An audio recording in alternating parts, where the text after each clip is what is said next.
Today, here with Cooking with Family and Friends, I'm having my guest, my grandmother, Charlene Goudreau, and she will be showing us a recipe that has been in our family for around 40 years. So the recipe is called Nuts and Bolts, and I will let her explain the rest. Okay, well we need our cereals, of course. Yeah, a lot of cereals. Cereals, pretzels, nuts,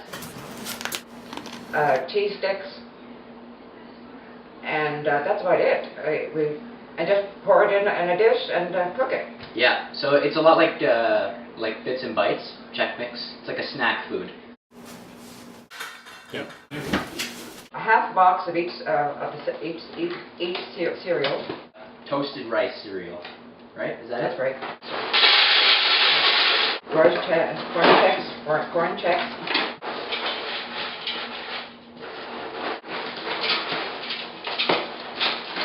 Makes a very healthy snack. They're multi-grain Cheerios. Now we add pretzels, many you like. These are all optional, so you could do round pretzels if you want, regular stuff. Or fish instead of these baton fromage sticks. Goldfish. Goldfish, yeah.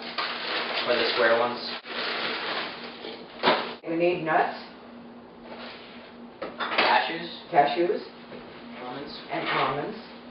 But you can use anything. Mixed nuts, peanuts. But my family always liked cashews. And these are the almonds. Are we going to put them all in? Might as well. Might as well put them all in, sure. Once it's done, for the topping,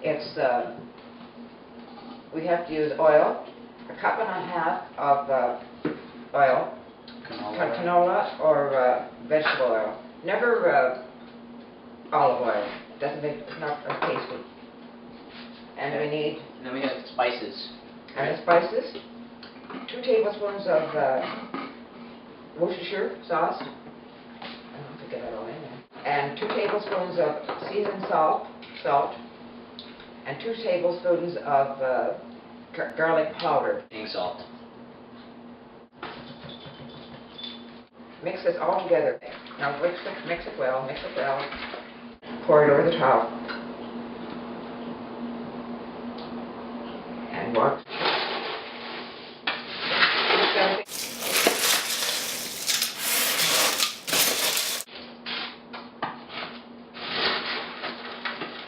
Put it in the oven for 2 hours at 250 degrees and tossed well every half hour. And then pack them in containers and or baggies, but you should keep them you can keep them in the freezer, but they should be kept in the fridge because there's no preservatives here, so they should be in the fridge. Color? No. A harness. Tie them up so you can make them run around. Use a proper